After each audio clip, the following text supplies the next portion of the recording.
Some time ago, we talked about the challenge that Longines faces when stepping up to compete from a higher point in watchmaking.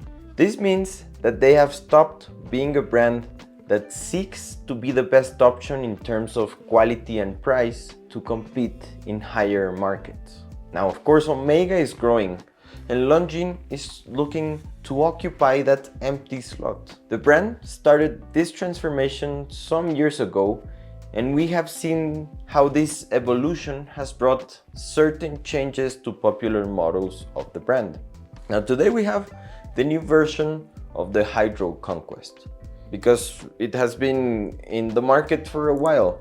But this version comes with a new GMT movement, showing the evolution of the model itself as it displays the intention to profile itself towards a higher market. Now, is this version enough to justify number one, the price of the watch, and number two, the direction that Longines is taking as a high watchmaking brand? If you're going to make this analysis, I think the most important thing is to start with the price. This watch has a retail price of around $3,000. Now, why is it important to start talking about the price? Because I almost never do it this way. But I mean, come on, $3,000 is not a small amount of money. But you start entering a highly competitive terrain, because we have brands like Oris or Tudor, which already have some experience in these price ranges and have very similar models. For example, Tudor has the Black Bay Pro, the Black Bay GMT, and recently the Black Bay 58 GMT, all of which are within the same range. Oris also has the Aquis GMT. So the question is the HydroConquest better than its competition? I believe that it is an important analysis to consider the evolution that this watch has had as a model, as it is one of the best-selling models of the brand. It has a lot of history and has evolved over the years along with the Swiss watchmaker. Now, I see something similar happening with the Oris Aquis. At first, it was a robust watch designed for a tough life. And above all, it was an affordable watch. Obviously, talking about the model without the GMT complication, it was basically a watch that offered a lot for the money you paid. Now, of course, times have changed and the direction of the brands has changed too, as they seek to become high-end watchmaking brands. What used to be a slightly more rugged watch, for example, in the crown guards of the previous watch, they were more square and industrial looking, and a lot of people didn't like them.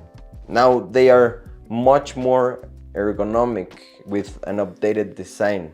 Where the last version had some finishing to a high shine, now they have moved to a uniform brushed finish with shiny details under the links. Now, the elongated lugs have been smoothed out, making the case much more ergonomic and comfortable. Even with these changes, the essence of the watch is still untouched. This HydroConquest feels like a watch made for battle, with a brushed finish on almost all sides of the watch, which is obviously what you look for in a tool watch or a watch that you would wear daily, and you don't want to worry about scratching or anything else. The construction feels robust, and I feel the watch leans more towards a tool watch. Now, in general, this watch is fantastic. The construction is extremely solid, the materials are top quality, and it is extremely comfortable. I believe Longines did a good job refining the details on the case, which we will talk about in a bit. I think one of the biggest improvements of this watch is the bracelet, simply because the bracelets of previous versions were not the best. They felt rough and had some shiny finishing and basically a standard clasp. The new generation is improved. It still feels super sturdy, and I believe that this clasp feels of a much higher quality. Here we see different finishing, high polish on the edges and brushed finishing everywhere else, with the Longines logo applied, giving a touch of high quality.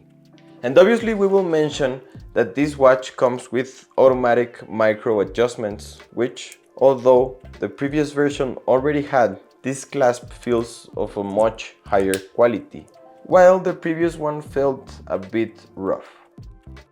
If you are looking for a GMT watch, which is robust, built with a very good quality, and practically for daily use, this watch is a very good option. I believe it feels superior to the Tudor GMT in certain aspects, but that is a topic for another video.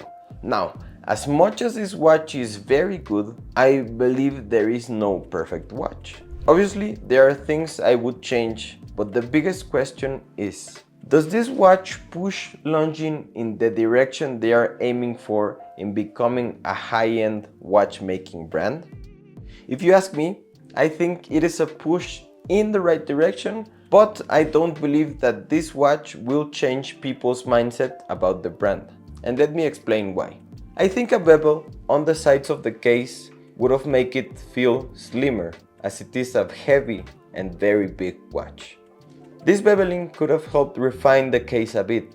Beveling the edges of the lugs could have added a touch of luxury, similar to the way IWC cases are done, or even Tissot, which, while still being tanks, add a touch of luxury in all of this beveling. I believe these small details could have completely changed the image of this watch, because the case now looks a bit rough and boring with just one finish. Now Longines do have that detail with their Zulu time, which changes completely the feeling of the watch, and I think that they could have applied that here.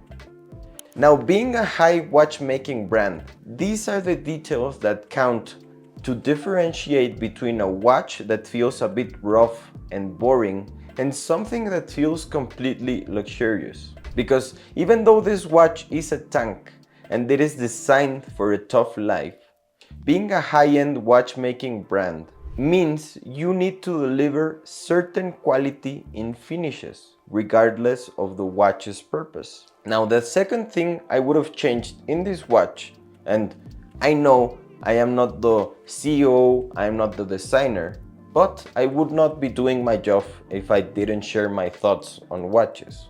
When you turn this watch over, you find this very nice stainless steel back that protects the movement. But there has been so much talk about how Longines separates from the Swatch group by using exclusive movements and decorations that I think we are missing out on seeing that exclusive movement, that technology, admiring the decoration, admiring that exclusive caliber it has. Now, I am sure many of you will say that the back is closed to withstand the 300-meter water pressure. And yes, that's probably true. But then how come Omega can do it with the Seamaster or Tissot can do it with the Seastar? How can they show their movements in watches that have the same water resistance? Because here is also the question of what it means to be a high watchmaking brand. It means delivering quality in your finishing, in your movements, in your materials, and delivering that prestige and identity to your customer, which I believe is one of the most important things to work on here. When I look for a high watchmaking watch, I want it to feel expensive. Now, don't get me wrong, this watch is far from feeling cheap, but it feels like a tank. It feels well built, but it doesn't feel expensive. And I hope you understand what I'm saying. The finishing on this watch does not indicate that it is a $3,000 watch. Now, several collectors that I asked this same question also agree with me.